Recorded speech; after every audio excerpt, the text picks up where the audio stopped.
भाई बीजेपी और आरएसएस चाहती हिंदू हिंदू एक हो जाए, शमशान मंदिर और पानी एक हो जाए। आपको कौन सा ऐतराज पड़ा है सर? धन्यवाद विजय जी। और मैं अभी आरएसएस के प्रचारक और भारतीय जनता पार्टी के प्रवक्ता दोनों की बात बोल रहे थे, और ये बड़ी अच्छी बात है कि शमशान मंदिर और पानी एक ही होनी चाहिए, और ये कहीं ना कहीं भागवत जी ने कहा है। लेकिन सवाल तो उनके पास आता है कि इसको अलग किसने किया था? हमने तो नहीं किया था ना। अभी भारतीय जनता पार्टी की प्रवक्ता ने कहा कि वर्ण व्यवस्था थी हमारी। ये कौन सी व्यवस्था थी?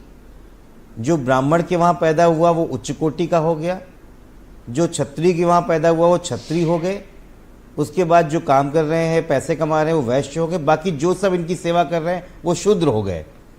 फिर शूद्रों में एक पिछड़ी जाति और एक दलित जाति कर दी। फिर पिछड़ों में जो है एक यादव, एक कुर्मी, एक मौर्य, एक पाल, एक गडेरिया, उसमें 1000 जातियाँ बना दी।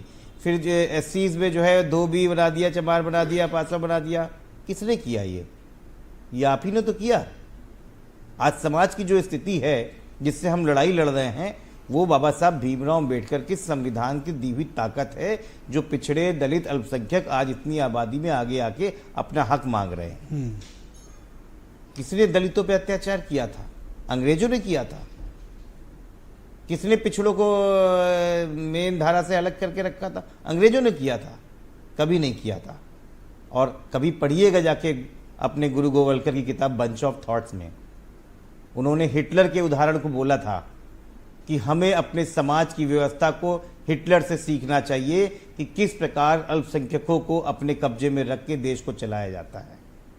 ये सोच है आरएसएस की, ये सोच है भारतीय जनता पार्टी की। लेकिन इसलिए हमारी लड़ाई जब हक देने की बात आती है, और ये सामाजिक लड़ाई है, कोई तो आर्थिक लड़ाई नहीं है। बीजेपी का ये क्लेम है कि हम तो सबके साथ, सबके विकास और सबके विश्वास की बात करते हैं, पिछड़ों और दलितों को हम हक देते हैं।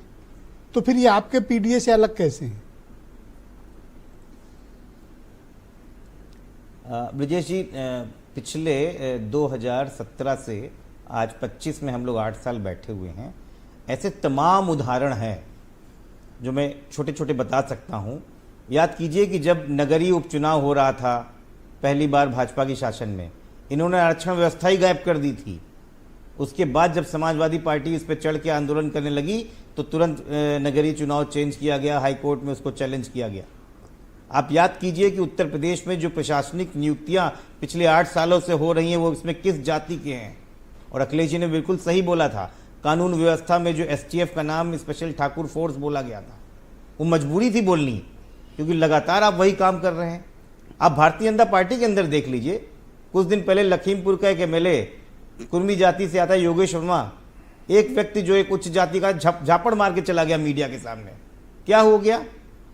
संजीव बलियान की आपने जो है तुरंत, आपके जाट नेता थे, आपने तुरंत उनकी सुरक्षा हटा ली। क्या हो गया?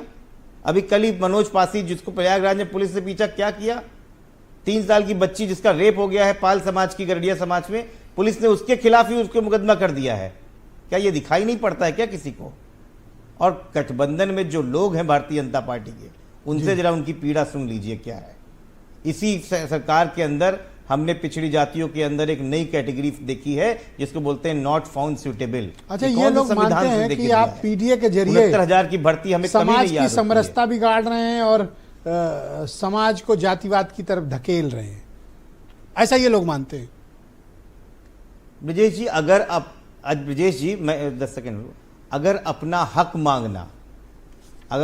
हक मांगना इनको समाज की समरसता दिखता है तो वो इसलिए दिखता है कि इनकी आरामदायक कुर्सी अब खिसक रही है। Thank you sir. अब सत्ता की चाबी और समाज की चाबी बहुसंख्यक समाज के पास में है।